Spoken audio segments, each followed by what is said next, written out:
In the outline, I'll run through with you now.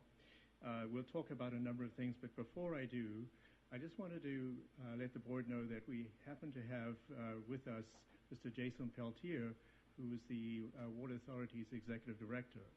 And it may be that the board would wish to have him provide some remarks to certain questions they have, but I'll leave that for the board's opening. In the outline that I have before you, I plan to talk a little about the authority's formation, governance, and its purpose, talk about some of the activities that the authority has and the district's interest in them, and then financing of the BDCP, as it was known then, planning efforts, and also to talk about the recent Westlands SEC settlement. So the authority was formed as a JPA in 1990. That was preceded by a Water Users Association that had many of the same members that really went back to 1977. 1977 is also the year in which the districts first executed a CVP contract. The Water Users Association advocated for a number of issues to do with bringing the water south through federal facilities through the Delta into San Luis Reservoir and beyond. In 1990, the same group formed a JPA, and the district was a forming member of that. The first purpose for that was really to provide operations and maintenance of federal facilities, mainly the Delta-Mendota Canal. And in 1992, it assumed complete responsibility under a contract with the Bureau of Reclamation to operate those facilities under a special agreement whereby they not only operated them but received revenues and took total responsibility over long term for that operations. The 29 member agencies included a variety of contractors, including exchange contractors who are also in the Central Valley, who receive, as the board may know, preferential water supply under their historic water rights. It also includes districts that really have primary responsibility for operating and supplying water refuges or wildlife refuges, and at least one or two others that really have drainage responsibilities. As the board may recall, in some of the discussions, a couple of the areas in the northern part of the area have significant drainage problems, and some of the districts received a special responsibility or undertook special responsibility to manage the drainage so that we didn't impact the river systems and various other wildlife areas. It includes the district and city of Tracy as urban or municipal industrial customers. The rest of the customers are primarily from agricultural areas. So it has a primary agricultural focus. There are 19 seats on the board, and the district has 2 of those. So those are currently occupied by Directors Kremen and Santos. I am the alternate to Director Santos, and Director Varela is the alternate to Director Kremen. Also, apart from the Board of Directors meetings and activities, there are very important technical committees, and the 2 most important from our point of view are the O&M Technical Committee, which deals with operating matters and costs and budgets, and then another which is we also attend called the Financial Affairs, which really talks a lot about more of the policy-related issues and activities for the authority staff that go beyond operations. The structure of participation with things that go beyond operation is handled in activity agreements. It turns out there are 17 of those, quite a number, and each entity has made decisions as to whether they want to be in or out of various activity agreements, and majority of members belong to a large number of them. We belong to at least 7 main ones, and I'll detail those in a moment. Just in terms of the roadmap as to who's out there and the relative sizing, you can see Santa Clara County, bottom left, relatively large entity, and also our other San Felipe partnership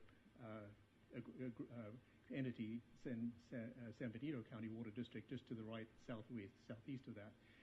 Also then you see the majority of the contractors are pretty much adjacent to one another all the way down the west side of the valley, with Westlands in the south being by far the largest. So the purpose of the authority really, as I mentioned before, as it was created, was to really perform operations of Delta-Mendota Canal. They also operate the GNLE power plant and pumping plant, which pumps water into and receives generation out of San Luis Reservoir. And it also operates for the Bureau of Reclamation, the Tracy fish facilities or the screening facilities. It also, as covered in the activity agreements, has a number of, it provides support and representation on a number of issues of common interest, and those expand mostly into policy involvement with Delta issues and so on, which I will detail in a moment. So the operation of key facilities really is an area which is important to the district because those are critical facilities. Our engagement in those facilities allows us to have a say in the budget and to have commentary as to the effectiveness of the operations and maintenance, and generally that the staff's opinion over the years and contribution in that regard has always led to what we believe is a very, very successful operation, relatively lean and mean, good operations of the facilities. As you move into the areas of district interests, we also have participation in various administrative, legal, and legislative process for supply reliability. A lot of focus is on the Delta, as may be expected, since all of the water inbound to the authorities is through the Delta, through the pumps, mostly the federal pumps. There's a lot of attention to the Delta and the Delta issues related to fish and various regulatory matters related to that. Dissemination of information related to their stakeholders. We'll talk a little about that in a moment. And then they have a role in terms of securing water supply transfers. It's over and above the Central Valley Project contract for their members. And the district typically enjoys an opportunity to participate in those. Our percentage based on our membership is relatively small, but nonetheless, we have frequently taken opportunity to take some of their transfers that they have negotiated and participate in those. We will not be doing so this year, but in the past years we have, quite frequently.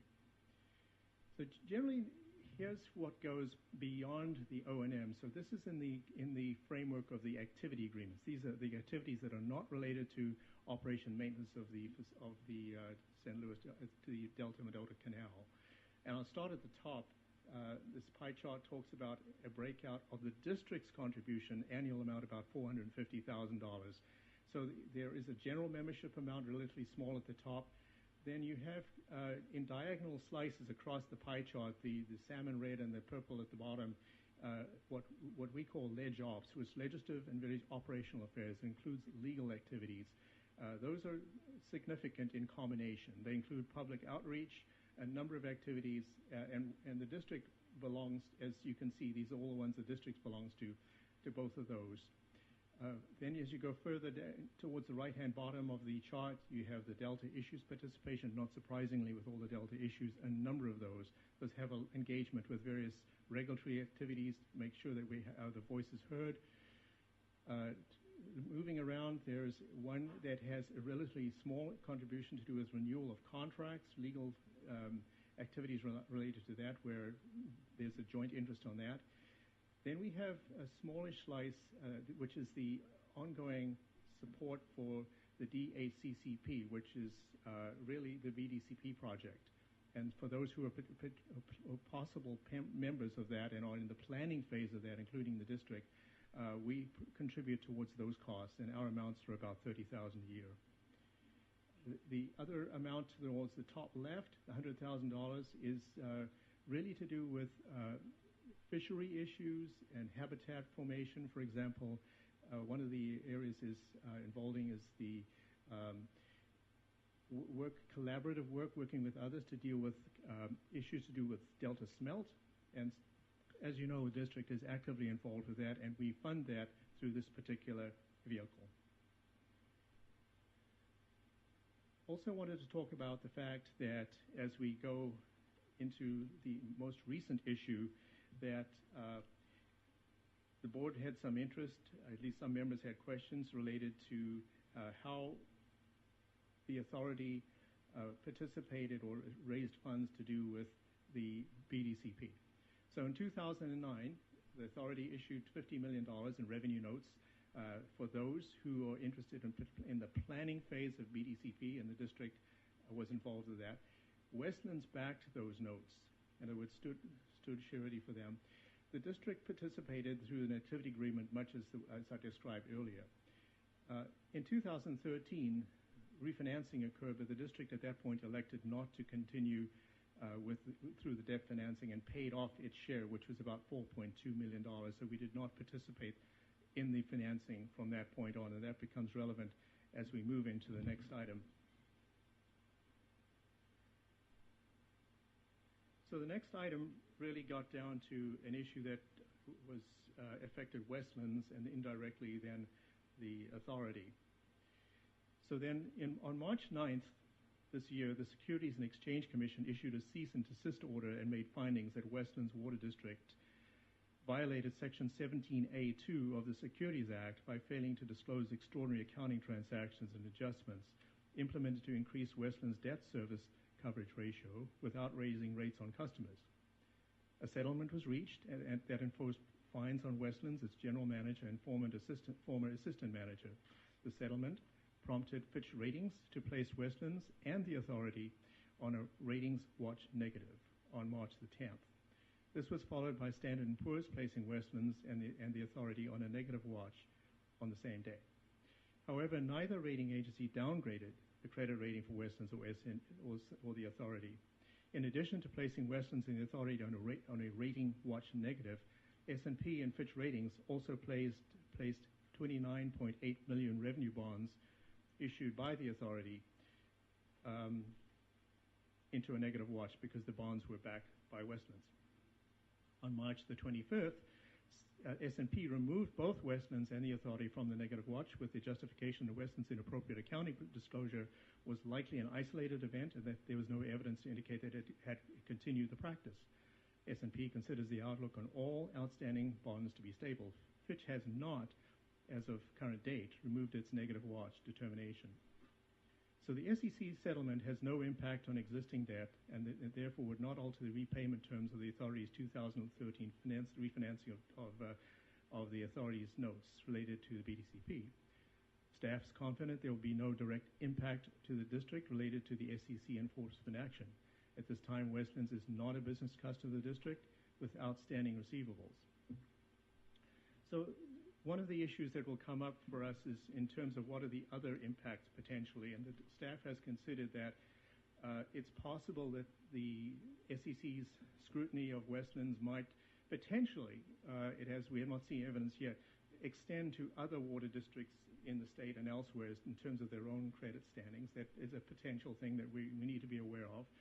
It also may be that the district needs to take extra care as a general matter in terms of our joint financing with others as we go into projects such as the water fix, if that's where the board directs staff to go.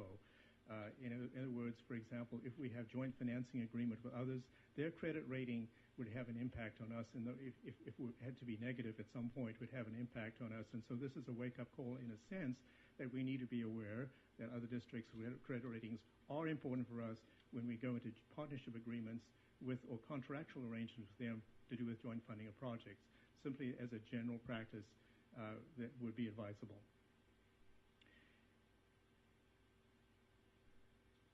So then, in summary, I just want to mention, let me just mention one matter. So in your attachment 5, there is an evidence of an issue of correspondence between one of the board members and the chair of the authority. In light of SEC's actions and the credit watch placed by Fitch upon the authority's bonds, Director Kremen requested that the authority consider placing that item for open discussion at one of the authority's board meetings. And to our knowledge, that has not been calendared as yet. There's a meeting coming up next week, but as of currently, that discussion has not happened in open session. So then, in summary, I would say that the authority provides O&M on key conveyance facilities and does it well. The district and the authority are aligned on many issues, and those are reflected in the activity agreements where we support jointly many efforts to do with the Delta, etc. And then the Westlands actions, as I just elaborated on, are deemed not likely to significantly impact the district other than in the sense of caution for ongoing joint contractual arrangements.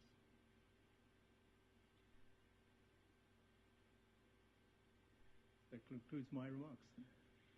Questions? Okay, any questions from board members or comments? Director Kremen. Thank you, Mr. Hall, for bringing it. And I think we've all agreed it's good that we review our external relationships with other agencies, whether they be joint powers authorities and others. I've been honored to sit on the board at the San Luis Delta-Mendota Water Authority. They do a lot of good things. I mean, the number one thing is, like us, they have the mission of moving water south where we get 40% of our water. So I think we all agree that's an important matter. Like Dennis Kennedy before us, some of us have had issues with the authority's lack of transparency and potentially not following the Brown Act. And they have had a regime change over there also, different than ours, or done differently than ours. I think the two challenges that I'd like to discuss are, number one, maybe we order it second, kind of the non-responsiveness to our requests. And number two, something that didn't make it to the agenda, kind of their support for, to quote the ranking representative from Arizona, their support for phony anti-environmental, anti-farm worker bills. We take our social justice in our county seriously. Those articles, the New York Times article and the one from the Sacramento Bee didn't make it to the board agenda packet. And I'm definitely worried that we might get, while there's many good things that are done, there's some things that I think are borderline, they might not be legal. So support for some of these groups is one. So that's why I think our general counsel said we should have an open discussion and see if, get people's feelings. Are these the kind of groups we want to support? Should we pay the bill, etc.? So maybe I'd love to hear what other people have to say. I just would like to follow up on that, and then Director Santos. I really hadn't known anything about the public information campaign. I'm going to mangle this, I'm sure, the title El Agua es Asunto de Todos, which is a Spanish language advertising program. When I did a little more research about it, they're advocating for relaxation of environmental protections and for this board to be contributing money towards an effort that kind of goes against our core values, which are to protect the environment. I mean, certainly social justice issues are important, and making sure that there's enough water for all Californians is important as well. But I don't think that we're in a position where we want to be advocating for removing environmental protections that could lead to things like species extinction. So I think the fact that our representatives to the authority raise that as a concern is appropriate, and I don't think we should be funding activities like that. Director Santos and then Director Varela. Thank you, Chair. Jason, thank you for coming. Appreciate it very much. Long way to come over, but appreciate it. I didn't get a chance to make the last meeting because of a prior schedule, and I know John and Gary were there. I think the issue is how I have in my mind is that anytime you read things in a paper and you're not aware of them, our constituents call us, and so we get the phone calls, and so we have to respond. And I respond as a director also. Prior to that, I really didn't have that much to think about other than going to meetings and making sure we're paying our dues and making sure we're getting a voice and so on. But part of that process says participation and so on. So when then Chair, and later on Director Kremen wrote an email to the chair there at the Delta Authority, he didn't get an immediate response. Well, that raises a yellow flag immediately. You're going, wait a minute, transparency is a thing, and let's keep the collaboration going, and let's don't make it worse than it is. When you read something in the paper, you have questions, then things should come forthcoming readily and easy. And when you deal with these things, then there's not a suspicion. And then when you don't answer, the suspicions get even bigger. So the word transparency today is used all kinds of times, but it does when it comes to fines and so on, because that challenges when we don't get a response to doing future business together. So we pay a huge amount of dues to get a certain amount of water. And but a responsibility has to be answered, and I think it's good to have an open discussion. And I think the chair there and our new general manager should have responded immediately to make sure that things are okay and to bring out the facts. And whether it's a newspaper or whatever criticism comes out about SEC and settlements, the more you talk about it and get it over with, it opens the doors to continue our relationship. But when there's a hesitation, that's the problem we have. And so I would just say this is good that Director Kremen brought this up to the full board. It's about we also have a huge amount of decision-making to do with future relationships in terms of the California water fix and so on, and state contractors and federal. It's a lot of responsibility, and the more we can put out in the open and get this behind us and make sure that all the questions and concerns we have are answered, it's easier. So let's go on from here and find out just about where, maybe you can refresh my mind. Stan, our legal counsel, did we end up, I know we were having discussions about sending them a letter. Did we ever do that from your office? Not through my office. Okay. So we talked about that, so it's up to the board to have a discussion here about what we want to do as a board member to make sure that we get the responses to answer whether the newspaper articles or the people who criticize it or want to know about the transparency and this Westlands and so on. It seems like if you're new and you go to a meeting, it seems like it's one person from Westlands is kind of running the meeting. And I look for our general manager to be running that meeting along with the chair there. But when you see and you're there, you think, whoa, what's going on here? Is this one person running the thing? Then next thing you know, you're reading the paper about a fine and all this stuff. So if we're going to, again, have future business, we're going to get these questions and let the rest of the board answer some questions and get this. I think this board should be sending a letter to get a response and put this thing to rest, or find out where we want to go in this. We pay a lot of dues, but today in the water world in California, if we don't work together, we're going to go nowhere. So let's settle this issue and move on. But let's make sure we get the answers that we need from all our constituents. Thank you. Mr. Fiedler, Directors Varela and Kremen were in line to speak. So unless your response is it short, or it's a short one, then go ahead. I wanted to respond to the question about sending a letter. Staff has drafted a letter to go to the chair of the Westlands Board to come from the chair. We wanted to wait till after this meeting, the discussion of this board, before we finalize that letter for the consideration by the chair. Thank you. Well, Barbara, I wanted to make sure that I wasn't worried about sending a letter to Westlands. I also want to talk here about sending a letter to the Delta-Mendota Authority, because we're 29 members, and we all have to be together before we're worried about Westlands. Thank you. Vice Chair Varela. Yeah, I'm really just concerned about one phrase that I read in the transcripts, and I echo the concerns with fellow board members. Can you define what, quote, a little Enron accounting represents? What does that term mean? And what triggered that, and the rollout from that? Please. Is that a direct question of staff? Whoever would like to answer. Madam Chair, I feel that it'd be very difficult for staff to interpret what that quote really meant. I think it'd be speculative too. Perhaps it's a rhetorical question.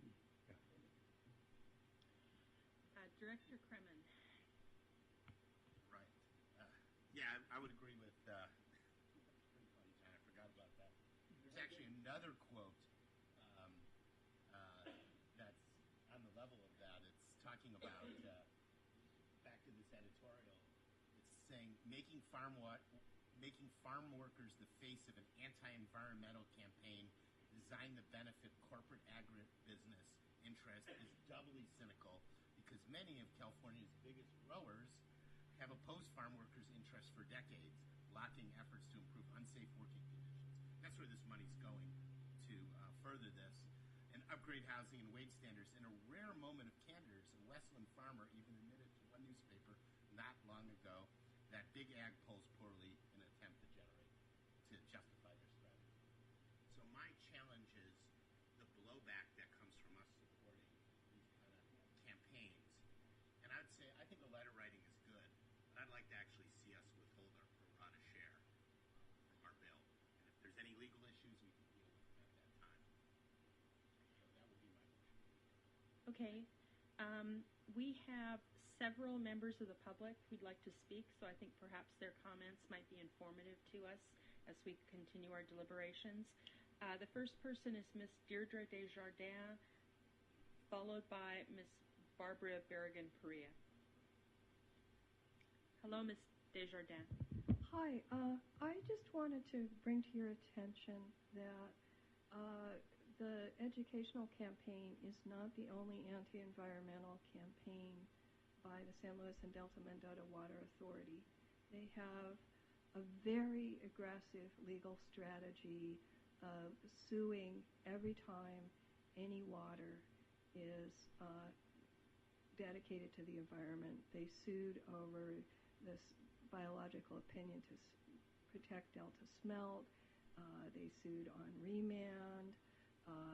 They made the motion to dismiss Felicia Marcus from the State Water Board hearing for having the temerity to say that the Delta needed increased outflow.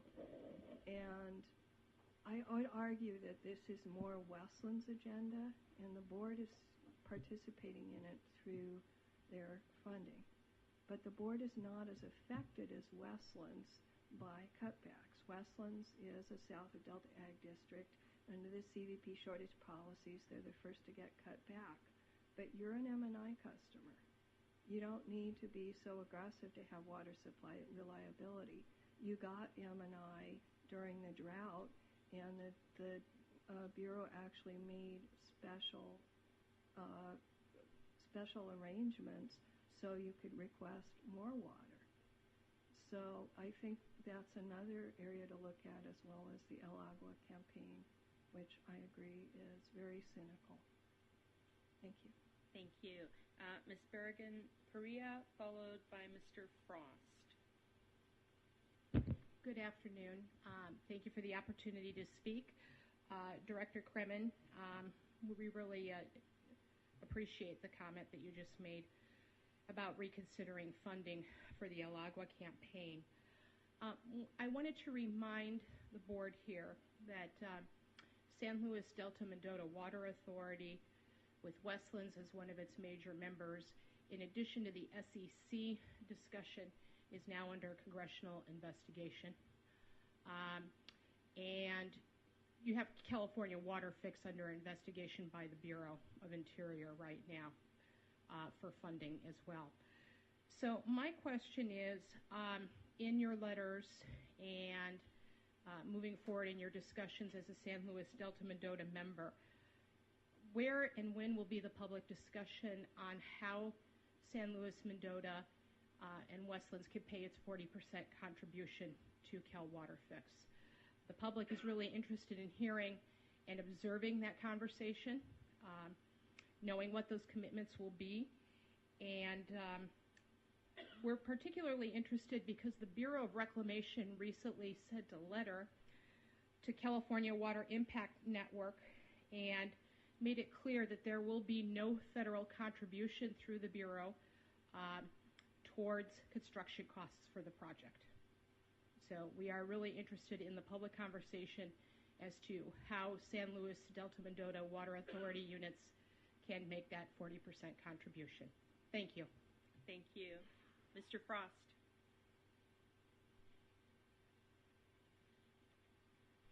Thank you for the opportunity.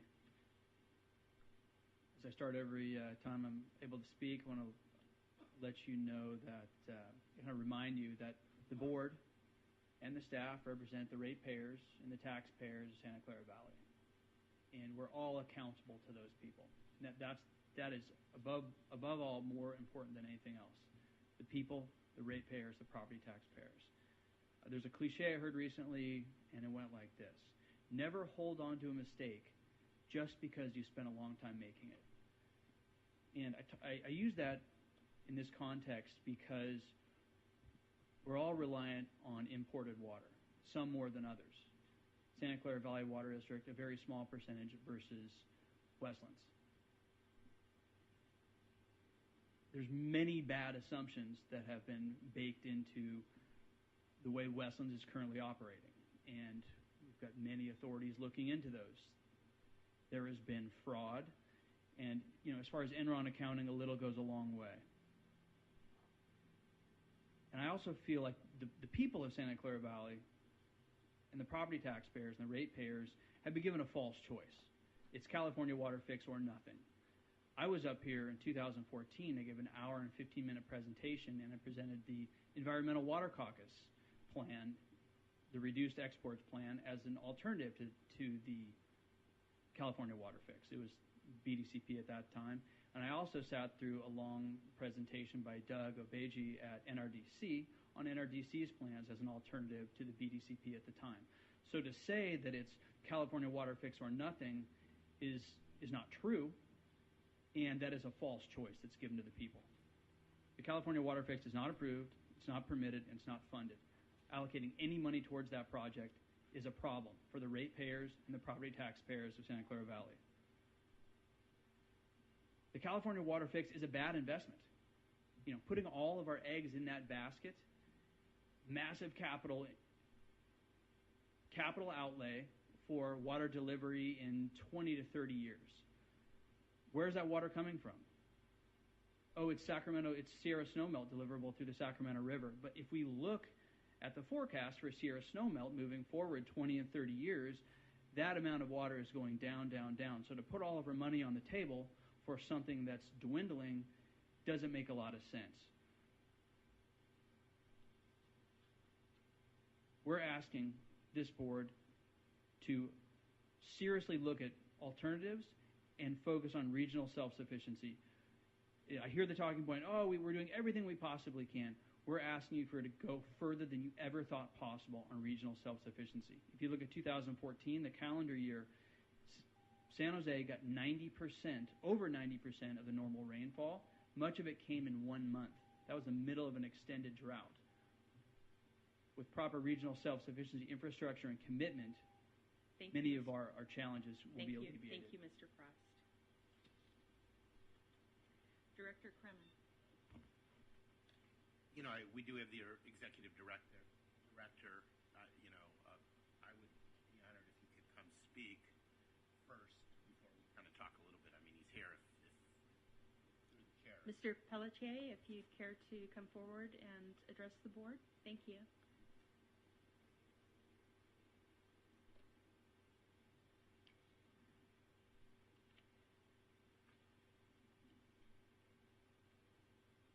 Yes, my name is Jason Peltier. I'm the Executive Director of the San Luis and Delta-Mendota Water Authority. It's a pleasure to be here, I think. I certainly do want to extend our appreciation for hosting our recent board meeting here. I got a lot of good feedback on that. I won't respond to any of the public comments because I won't. But I would like to respond to a couple of comments that I've heard from you directors. One is relative to the SEC matter. There was attorney-client communication between our general counsel and the board explaining the view. So that we thought that was the most important communication that could go on. Second, as to El Agua, it is absolutely not an advocacy organization. It is not. And just because a congressman from Arizona writes an op-ed piece that in my mind was full of erroneous, ginned-up mythology, I'm sorry if you believe that, because that's not the truth. El Agua is a program that we have funded because it's focused on the Latino community, because when we see these policies that taken for our ag service members, their water supply reliability from 90% to 40% over 20 years, all in the name of helping the fish. The fish have not responded. nor have they responded to the $3 billion of investment we've all supported in ecosystem projects.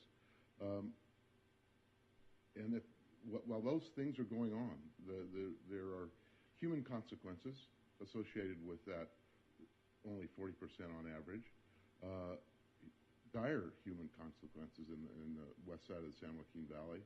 Lots of lost jobs, lots of economic dislocation, and this whole Latino community was kind of out of the conversation. We're not a part of it. Our investment in public education for the Latino community was all about empowerment, as in you are relevant to this conversation. There was not even much explaining, here's what's going on. And there was certainly no advocacy through El Agua to get people riled up and write your legislator or congressman or senator or attack the regulatory function. There was zero of that. And so I don't know if the information that you have came from an article, but it certainly didn't come from El Agua's website or any of the commercials that I'm aware of. So those are just a couple things I wanted to clarify for the record, and close with saying you are a valuable part of our family, and the diversity of our family, from the exchange contractors to the water service contractors to the refuges and our urban customers are what I think make us a powerful voice, and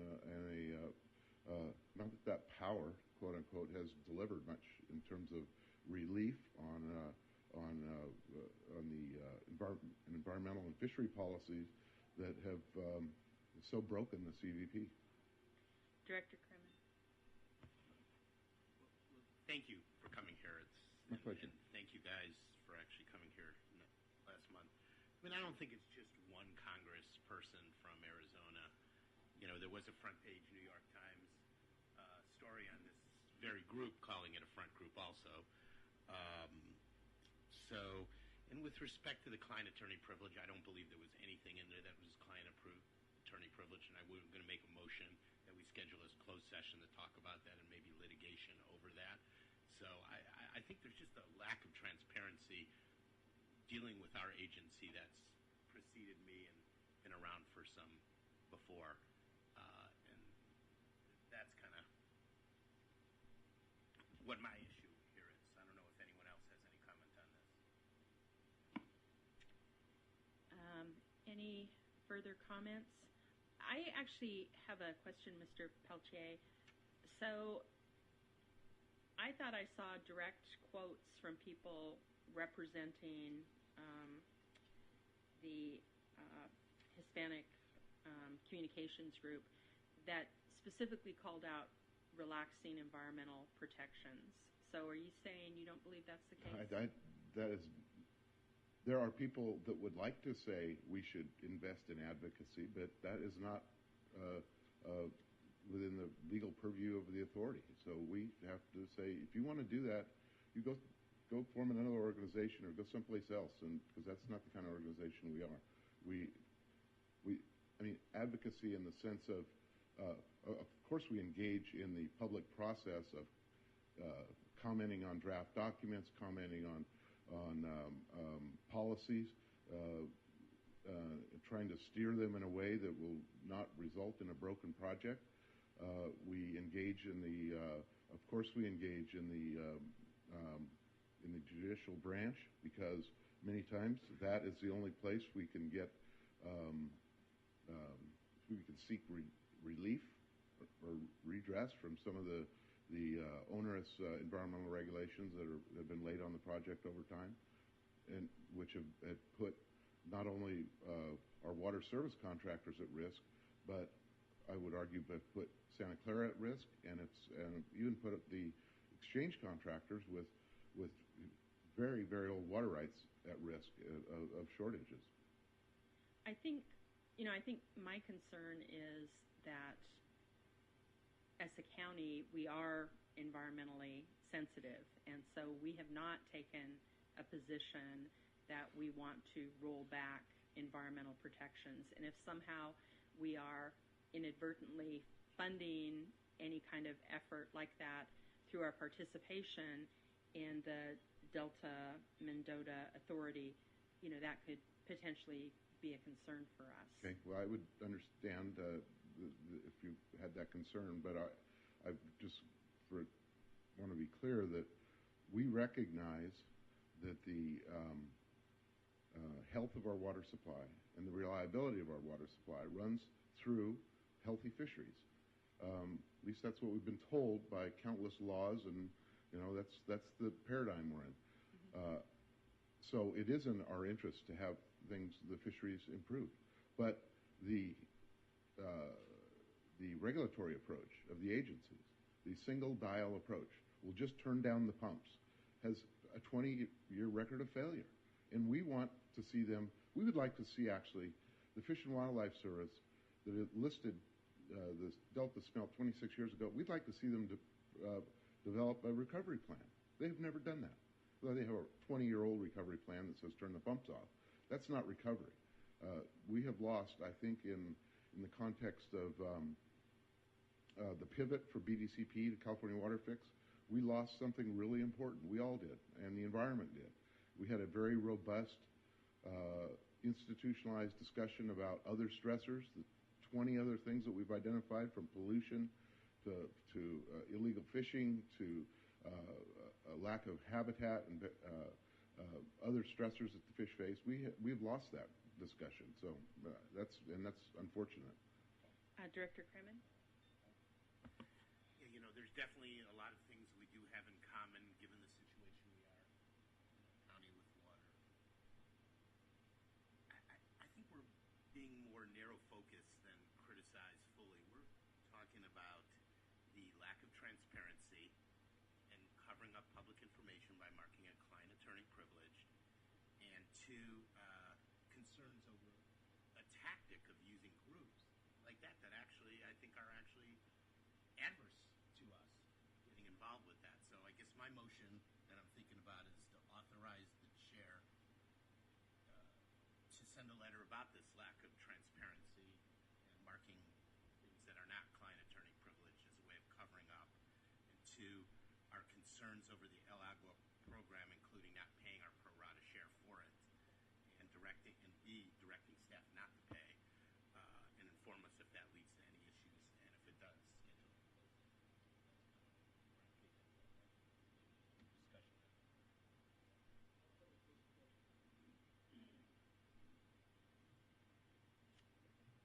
I don't see anyone. Oh, Director Lazat. Yes, Madam Chair. I'm sorry I was a little late. So I missed the part about the things marked for attorney-client privilege. I'd like our district council. Are you aware of this issue and whether or not, in fact, that was a subterfuge or were things properly marked as attorney-client privilege? That would be, something I'd like to know. Director Lazat.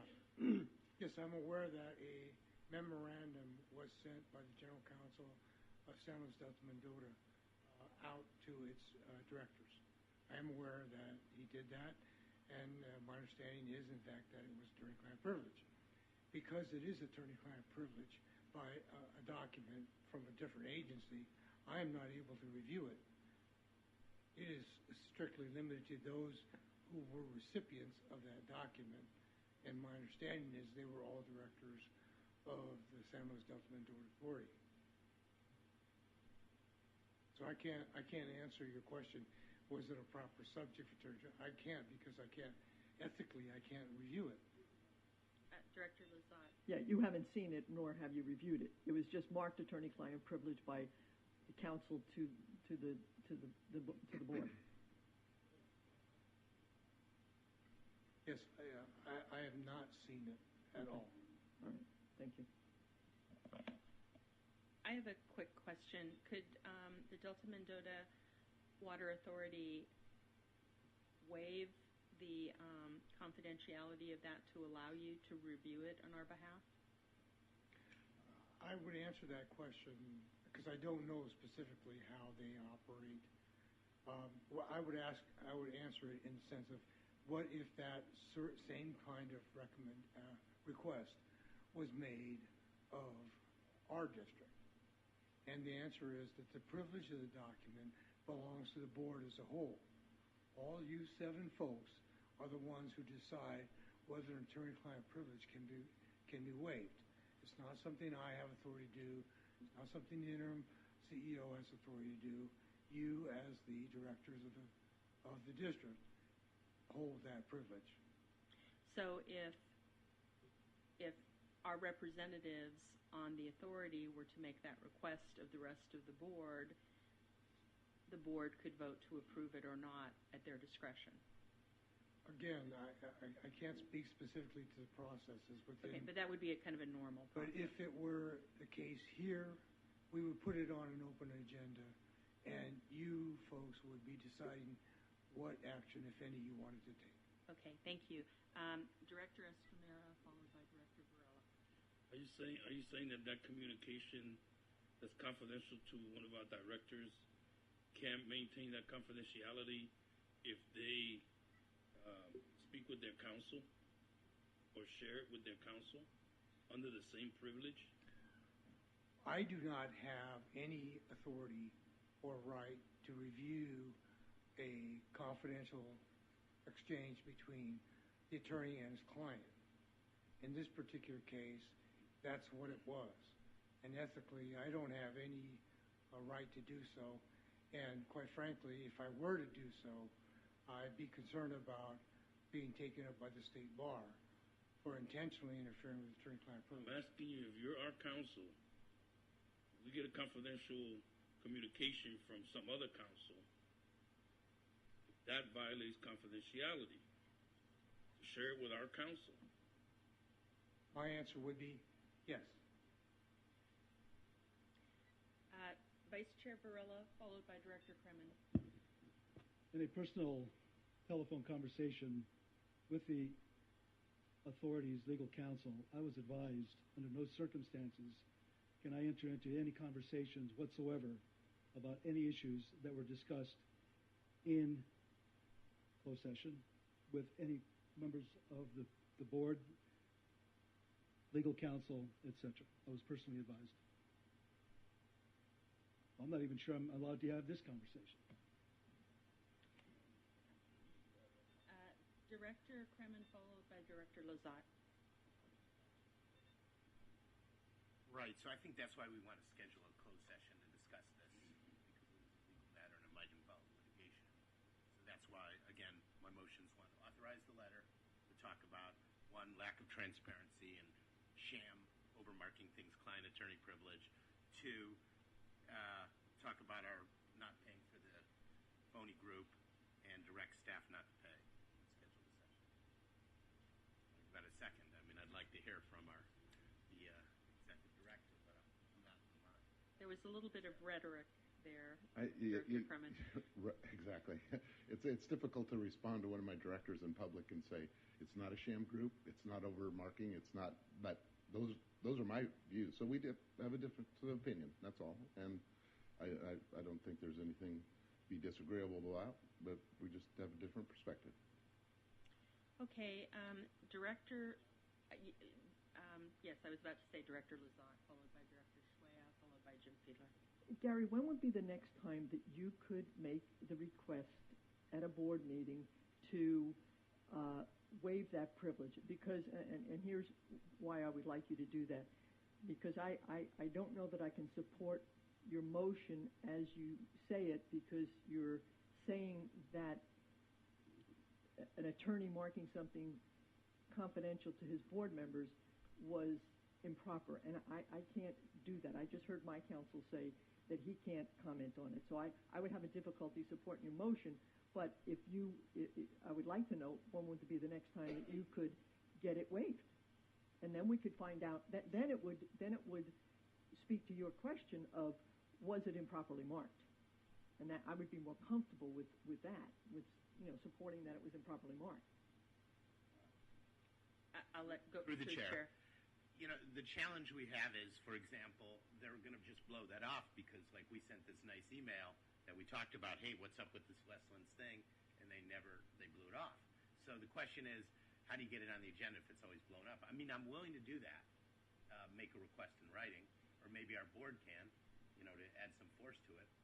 I'm willing to defer things, but I'd like to hear what everyone I think has to the say. first item in your proposed motion could be that request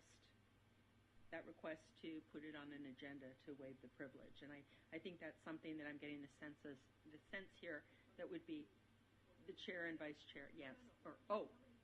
Yes, there's two. Okay. Right. Director Shwaya, followed by Jim Fiedler. Thank you, Chair. I just want to say that as a board member, I feel that I was put on a spot for this item, that this staff report was not designed for this kind of a discussion. Staff report was presenting more like information for the board about the relationship of the two organizations. So I hear Director Clement's concern, and then if there are serious concerns, but I also hear the executive director of his comment too. So I'm not sure how to apply my judgment through these comments that I heard, and then there's no staff analysis associated with it. So I just feel that I cannot vote on the motion. Mr. Fiedler, followed by Director Kremen. Yes, Madam Chair, I just wanted to follow up. I was thinking the similar thoughts that Director Lazat was, namely, could a proper course of action be to solicit the other directors to see if this could become an open session discussion for the authority at a future authority meeting? And as to the point about having the item brought to the agenda of the authority, I had an opportunity after one of our meetings among the members who serve on the committee, and I talked to the executive director of the authority, suggesting to him that that be an item that they take under consideration in an open session at a future meeting. And that was the discussion I had with Jason. And I think the result of that discussion resulted, I believe, in that closed session. I have not seen the confidential communication, but I think it might have become about, instead of an open session, rather the closed communication of which the discussion is here. So I would say that perhaps the concern that you had raised did manifest itself in that action by the authority.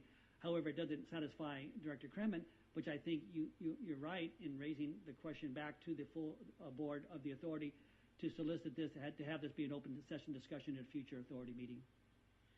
So, Director Kremen, given the input that Director Estamero would like to speak.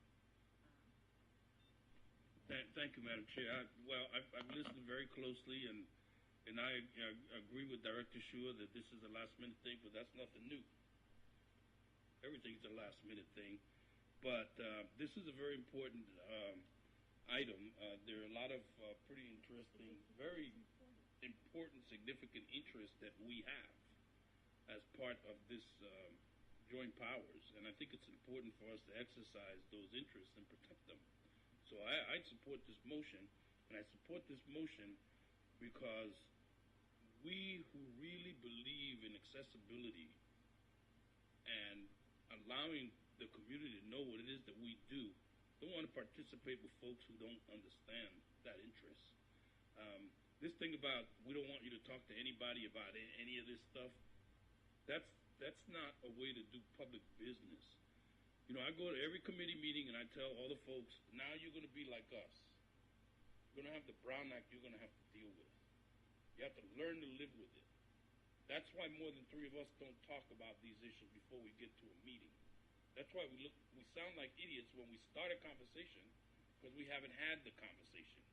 But then towards the end, things start crystallizing, just as this issue is. Last minute, we don't talk about things until the last minute. That's the Brown Act.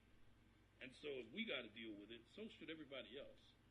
It's too bad the legislature doesn't have to deal with it. But that's okay. That's not the issue here. The point is we got to deal with it. And there's no reason why Westlands and everybody else shouldn't have to deal with it just like we do. So I support the motion. Obviously if there's a waiver before we have a closed closed session on this thing, that'll resolve it. But, you know, when you're part of a joint powers and you try to be loyal to your interests and the interests and the constituents that you represent, and other folks blow it off, then, you know, you have to stand up for yourself. And you have to have the other members understand that we all are in the same place. We got one vote like you do, and, you know, it's to be respected just like you would like reciprocity. So I think we ought to pursue the motion, and it's a first step to straightening some of this work out. I don't want to be part of any article that says that we're trying to undermine environmental laws, environmental regs, environmental rules, or violate our own charter, you know, our own act, where that is one of our primary missions, is the environment, and then we're going to participate against that. So I support the motion, and we'll see how it goes. Thank you. Director Kremen, if you would care to modify your motion given the input you've received. One more discussion point is this wasn't last minute. Number one, it was properly agendized, but number two, I did talk to our general counsel, and this was a suggestion how we handle it, as opposed to, I did have two other directors say, let's schedule it for closed session to discuss, which I definitely was willing to do. Our general counsel suggested, let's have an open session to discuss through this. And I think in transparency, that's actually where we are. Yeah, I totally followed the procedure and not last minute. I mean, it may seem like it, but I actually followed procedure, and maybe I did it wrong. So I guess writing down my motion or amending it would be authorize the chair with the staff to send a letter on these issues.